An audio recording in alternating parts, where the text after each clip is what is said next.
সেই সফল যে ধর্ণা মঞ্চ সেইখানেতে এটা জানি না পুলিশ তাকে অ্যারেস্ট করেছেন বা আটক করেছেন, যদি ঠিকঠাক তদন্ত হয়। তদন্ত দাবি করছি যে ওই যে যিনি মদ খেয়ে মদ্যপ অবস্থায় নেশাগ্রস্ত অবস্থায় এই সভাস্থলে ঢুকছিলেন বা ধর্নাস্থলে ঢুকছিলেন, ওনাকে পুলিশ ঠিকঠাকভাবে জিজ্ঞাসা করুন এবং ইনভেস্টিগেশন করুক। তাহলে ধরা পড়বেন যে ওই যে পুরুষটাকে বা ওই ব্যক্তিটাকে তৃণমূল কংগ্রেস পরিকল্পনা করে ষড়যন্ত্র করে মদ খাইয়ে ওইখান পর্যন্ত ঢুকিয়ে দেওয়া হয়েছে, যাতে এই সভাটাকে বানচাল করে দেওয়া যায় এবং সভাতে একটা বিশৃঙ্খলা তৈরি করে দেওয়া যায়। আসলে তৃণমূল কংগ্রেসকে তো বিশ্বাস নেই। তৃণমূল কংগ্রেস ছলে বলে কৌশলে যেমন করে আইএসএফ নওশাদ সিদ্দিকীর সভাকে বানচাল করার অতীতেও একাধিকবার চেষ্টা করেছেন। হয়তো আজকের এই মদ্যপ মানুষটাকে ঢুকিয়ে দিয়ে মদ খাইয়ে ঢুকিয়ে দিয়ে ওই সভাটাকে বানচাল করার চেষ্টা করেছিলেন। আমরা আশা করব যে পুলিশ সঠিক ইনভেস্টিগেশন করবেন, ওই ব্যক্তিটাকে আটক করেছেন, জিজ্ঞাসাবাদ করবেন, তাহলে জল এবং দুধ পরিষ্কার হয়ে যাবে যে ওই ব্যক্তিটা আসলে কে। আসলে এই সবগুলো দুয়ারে মদের একটা প্রকল্পের একটা সুফল বা কুফল যেটা বলবেন সেটাই। পুলিশের কাজ তো পুলিশ করেছেন। পুলিশের কাজ হচ্ছে অপরাধীদেরকে ধরো মানুষের কাছ থেকে দেখে, কিন্তু আবার পেছনে দরজা দিয়ে ছেড়ে দাও। আজকে পশ্চিমবঙ্গের পুলিশ এই পুলিশে পরিণত, মানে পুলিশ আর নেই, পুলিশটা দুষ্কৃতীদের বা সন্ত্রাসীদের বন্ধুতে পরিণত হয়েছেন।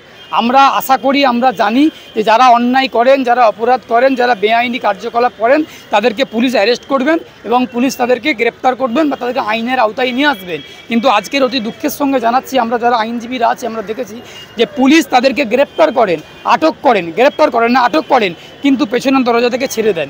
এটা তো পুলিশের কাছ থেকে আমরা আশা করি না। আজকের এখানে একজন বিধায়ক ছিলেন, এতগুলো মানুষ ছিলেন, এখানে শীর্ষ নেতৃত্বরা ছিলেন, একটা শান্তিপূর্ণ অবস্থান বিক্ষোভ চলছিল, সেখানে একজন মদ খেয়ে মদ্যপ অবস্থায় ঢুকে গেলেন, বিশৃঙ্খলা তৈরি করলেন, তাকে পুলিশ আটক করলো, আবার ছেড়ে দেওয়া হলো। এটা পুলিশের কাছ থেকে আশা করা যায় না, এটা অপ্রত্যাশিত। পুলিশের উচিত ছিল ওই ব্যক্তিকে, মদ্যপ ব্যক্তিকে আটক করা এবং পরিবর্তে যদি মনে হতো তাহলে গ্রেপ্তারও করতে পারতেন। কারণ তার কারণটা কি, ওনাকে জিজ্ঞাসাবাদ করতে হতো যে আপনি, আপনার নাম কি, আপনি এখানে আসলেন কেন, মদ খেয়ে দিনের বেলা এখন এখানে ঘোরাঘুরি করছেন কেন, জানার দরকার ছিল। তাহলে সঠিক জিনিসটা উঠে আসতো যে ওই ব্যক্তিটা আসলে কি, উনি কি নিজে থেকেই মদ খেয়ে এসেছেন, নাকি ওনাকে কেউ পরিকল্পনা করে শওকত মোল্লাদের দলের লোক হতে পাঠিয়ে দিয়েছেন। এটাও তো হতে পারতো, তদন্ত করা দরকার ছিল। কিন্তু অত্যন্ত দুঃখের সঙ্গে পুলিশ ছেড়ে দিল। এটা আশা করা যায়। আজকে সফলভাবে শেষ হয়েছে, আপনিও উপস্থিত হয়েছেন, কলকাতা হাইকোর্টের বিশিষ্ট আইনজীবী হিসেবে কি বলবেন এই বিষয়ে? আসলে ধর্ণা মঞ্চটা বা ধর্ণাটা গত কয়েকদিন আগে হওয়ার কথা ছিল। সেই যে সংবিধান বাঁচাও ফোরাম একটা সেই নাম ডাক দিয়েছে, সেই সংবিধান সভাতে অনেকেই এসে, সংবিধান মঞ্চে অনেকেই এসে ধর্ণা মঞ্চে উপস্থিত হয়েছেন। আমি আইনজীবী শেখ বাবুলাল, আমাদের আজকে শনিবার দিন হাইকোর্ট বন্ধ থাকে, চেম্বারে এসেছিলাম। তো সব শেষে, দিনের শেষে আমি তো একজন ভারতবাসী, দিনের শেষে আমি তো একজন ভারতের সংবিধান প্রেমী মানুষ, দিনের শেষে আমি তো একজন সংবিধানের ছাত্র, আইনের ছাত্র, আইনজীবী। সংবিধান নিয়ে চর্চা করি, আইন নিয়ে চর্চা করি, ওকালতি করি। আমার মনে হলো যে সংবিধান বাঁচানোর জন্য যে লড়াইটা লড়ছেন দেশের মানুষ, হিন্দু মুসলিম শিখ খ্রিস্টান নির্বিশেষে সাধারণ মানুষ, আমিও একজন ভারতবাসী হিসেবে, বাঙালি হিসেবে এবং একজন মুসলিম সম্প্রদায়ভুক্ত মানুষ হিসেবে, একজন আইনজীবী হিসেবে, একজন শুভ বুদ্ধি সম্পন্ন সমাজের, সুশীল সমাজের নাগরিক হিসেবে আমিও মনে করি যে এই সভাতে আমারও আসা উচিত এবং আমিও সামাজিকভাবে, শারীরিকভাবে এবং মানসিকভাবে এই ধর্ণা মঞ্চে আসলাম। আমিও কিছুক্ষণ থাকলাম, উপস্থিত থাকলাম। আমি নিজেকে খুব তুষ্ট এবং পুষ্ট এবং তৃপ্ত বলে মনে করছি যে আমি শারীরিকভাবে এই মঞ্চে এসে উপস্থিত হতে পেরেছি বা এই সমস্ত মানুষের সঙ্গে আমি আমার মতামত বা মত বা আমার শরীর আমরা একসঙ্গে থেকে বিনিময় করতে পেরেছি।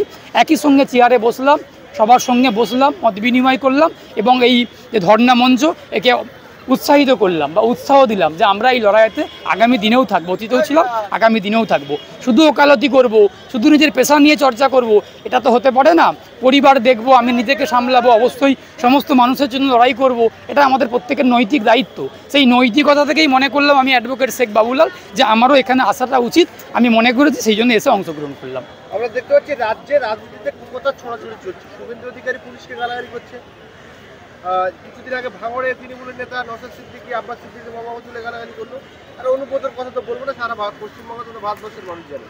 সেই জায়গায় ভাঙড়ের একজন মহিলা, তিনি হিজাব পরে মুখ্যমন্ত্রীকে কি কথা বলেছিল, তাই জন্য তাকে গ্রেফতার করে লকআপে তুলে দিয়েছে, লকআপে জেলে পাঠিয়ে দিয়েছে। কি বলবেন?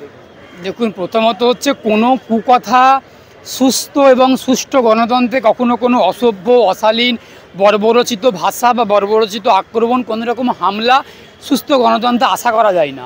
আমরা গতকালকে দেখলাম বিজেপির গুন্ডারা, বিজেপির দাঙ্গাবাজরা গতকালকে প্রদেশ কংগ্রেসের সদর দপ্তরে কলকাতাতে ভাঙচুর চালিয়েছে অবাঙালি হিন্দিভাষী বিজেপির গুন্ডাদের দ্বারা কংগ্রেসের সদর দপ্তর আক্রান্ত হয়েছে। আমরা গত কয়েকদিন আগে দেখেছিলাম নওশাদ সিদ্দিকীর মাকে উদ্দেশ্য করে বা নওশাদ সিদ্দিকীকে অশালীন ভাষাতে কদর্য ভাষাতে তৃণমূলের নেতা ভাঙড়াতে আক্রমণ করেছেন। তারপরে আমরা দেখেছিলাম কি পুলিশ কোনো রকম পদক্ষেপ না নিয়ে সেই ব্যক্তিকে কোনো রকম তার বিরুদ্ধে কোনো লিগ্যাল অ্যাকশন না নিয়ে তাকে ছেড়ে দেওয়া হলো। আমরা দেখলাম গত কয়েক মাস আগে তৃণমূলের নেতা অনুব্রত মণ্ডল পুলিশের বাবা মাকে নিয়ে, পুলিশের স্ত্রীকে নিয়ে, মেয়েকে নিয়ে কুকথা বললেন, তাকেও পুলিশ ছেড়ে দেওয়া হলো। আমরা দেখলাম গত কয়েকদিন আগে একজন মহিলা ভাঙড়েতে মমতা বন্দ্যোপাধ্যায়কে নিয়ে কোনো অশালীন মন্তব্য করেছেন। আমি অ্যাডভোকেট শেখ বাবুলাল, আমি একজন শুভ বুদ্ধিসম্পন্ন সমাজের নাগরিক হিসেবে মনে করি আমি কোনো কুকথা, আমি কোনো অকথা, আমি কোনো ভাষা সন্ত্রাসকে সমর্থন করি না, আমি নিন্দা করে ধিক্কার জানাই। কিন্তু আমার বক্তব্য আইন সকলের জন্যই সমান। ওই মহিলাকে গ্রেপ্তার করা হয়েছে, আমি তার বিরোধিতা করছি না, কেন গালাগালিকে বা অশালীন মন্তব্যকে কেউ সমর্থন করতে পারে না। কিন্তু আমার বক্তব্য হচ্ছে যারা আগে নওশাদ সিদ্দিকীর মাকে গালিগালাজ করলেন, যেই অনুব্রত মণ্ডল পুলিশকে গালিগালাজ করলেন, তাদেরকে যেই বিরোধী দলনেতা শুভেন্দু অধিকারী উঠতে বসতে প্রতিদিন মমতা বন্দ্যোপাধ্যায়কে, তৃণমূল কংগ্রেসকে, সিপিআইএমকে, কংগ্রেসকে, আইএসএফকে উঠতে বসতে দিন দুপুর সকাল বিকাল পুলিশের এসপিকে, আইপিএসকে, আইএএসকে, প্রশাসনকে নির্লজ্জ ভাষাতে, কুরুচিকর ভাষাতে, একদম কদর্য ভাষাতে গালিগালাজ করেন, যেগুলো সুস্থ গণতন্ত্রে আশা করা যায় না, যেগুলো বাঙালির সংস্কৃতির বিরুদ্ধে, যেগুলো বাংলার ঐতিহ্যের বিরুদ্ধে। সেই শুভেন্দু অধিকারীকে, সেই তৃণমূল কংগ্রেসের নেতাগুলোকে রাজ্য সরকারের বা রাজ্য পুলিশ বহাল তবিয়তে রাখেন, কোনো পদক্ষেপ নেন না। আমার প্রশ্ন, আমি অ্যাডভোকেট আমার বক্তব্য যে পুলিশ কেন সিট দ্বারাকে বিক্রি করে দিচ্ছেন, পুলিশ কেন পক্ষপাতমূলক আচরণ করছেন, পুলিশ কেন দ্বিচারিতা করছেন, পুলিশ কেন বিরোধীদের জন্য একরকম আইন, শাসকের জন্য একরকম আইন, বিজেপির জন্য আরেক রকম নিয়ম, আইএসএফের জন্য অন্যরকম নিয়ম, এরকম কেন করছেন? পুলিশ তো নিরপেক্ষ হবেন, পুলিশ তো স্বচ্ছ এবং নিরপেক্ষ এবং আইন মান্যকারী হবেন। এখানে কেন পুলিশ দ্বিচারিতা করছেন? এটাই সবথেকে বড় প্রশ্ন। আমরা আশা করব আগামী দিনে পশ্চিমবঙ্গের পুলিশ, ভাঙড়ের পুলিশ, যে কোনো পুলিশ হোক না কেন, তারা আইন মেনে, সংবিধান মেনে সকলের জন্য সমান নীতি অনুসরণ করবেন। আইএসএফের জন্য একরকম আইন, ওয়াকফ আইন নিয়ে আন্দোলন করতে গিয়ে কয়েক মাস আগে গ্রেপ্তার করেছিলেন, 5 মাস জেলবন্দি থেকে গতকালকে হাইকোর্ট থেকে জামিন নিয়েছে গত পরশু দিনকে। এগুলো হবে কেন? এগুলো তো কাঙ্ক্ষিত না, এগুলো তো অনাকাঙ্ক্ষিত, অপ্রত্যাশিত। এগুলো কখনোই মেনে নেওয়া যায় না। মানুষ লড়াই করছেন, ভাঙড়ের মানুষ, এখানে অংশগ্রহণ করেছিলেন সাধারণ মানুষ। আগামী দিনেও, আগামীকাল পরশু, এখন 2-3 দিন চলবেন ধর্ণামঞ্চ।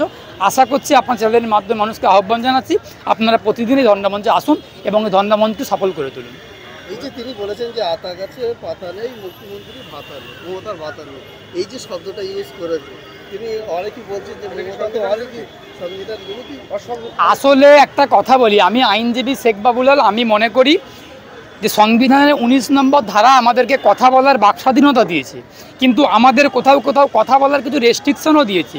আমরা কতটুকু কথা বলতে পারবো, আমার বাকস্বাধীনতা রয়েছে, আমার কথা বলার স্বাধীনতা রয়েছে, তার মানে আমি কাউকে গালিগালাজ করব, এটা আমার স্বাধীনতার মধ্যে পড়ে না।